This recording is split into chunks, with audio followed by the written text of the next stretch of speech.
নিত্যদিনের খাবারের পদে আলু ছাড়া এক মুহূর্ত চলে না ভারতবাসীর। এই একটি সবজি ছাড়া চোখে অন্ধকার দেখা যায় খাবার টেবিলে বসলে।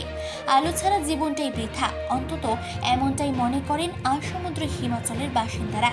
কিন্তু সেই আলু নিয়েই কেলেঙ্কারির শেষ নেই এই বাংলায়। একেই তো আলু কিনতে রীতিমতো হাত পড়ছে মধ্যবিত্ত আম বাঙালির, অন্যদিকে আলু চাষের মৌসুম শুরু হতে না হতেই বীজ এবং সারের মূল্য বৃদ্ধিতে মাথায় হাত পড়েছে সাধারণ কৃষকদের। এরই মাঝে সামনে আসছে বীজ বদলের অভিযোগ। হিমঘরজাত খাবার আলু নিয়ে এর আগেও একাধিকবার অভিযোগ প্রকাশ্যে এসেছে। চাষিরা যেই দামে আলু বিক্রি করছেন তার থেকে দ্বিগুণ দামে আলু বাজারে বিক্রি হচ্ছে বলেও এর আগে উঠেছে একাধিকবার অভিযোগ। আর এবার সরাসরি আলুর বীজ নিয়ে প্রতারণা করার অভিযোগ উঠল খোদ হিমঘর কর্তৃপক্ষের বিরুদ্ধে। আপনার কি মনে হয় যে অভিযোগটা করছে ও কতটা সত্যি?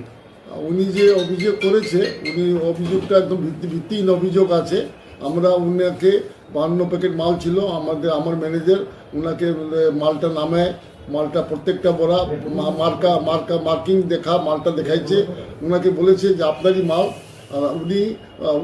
উনারই মাল দেওয়া হয়েছে। মালের মধ্যে আমাদের কোনো রকম মানে গোলযোগ নেই। উনি যেটা বলছে যে এটা আমরা এটাতে কিছুতে মানতে রাজি না, আর আমরা জিনিসটাকে উনি মালটা দেখুক, আর আমাদের তরফে কিছু বলার নেই।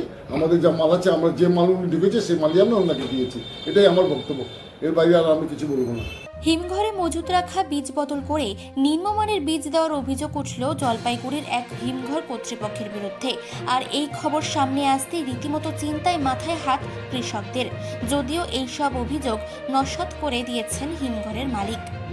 চিফ এডিটর জিতেন সরকারের রিপোর্ট, চেতনা বার্তা। জেগে থাকে, জাগিয়ে রাখে।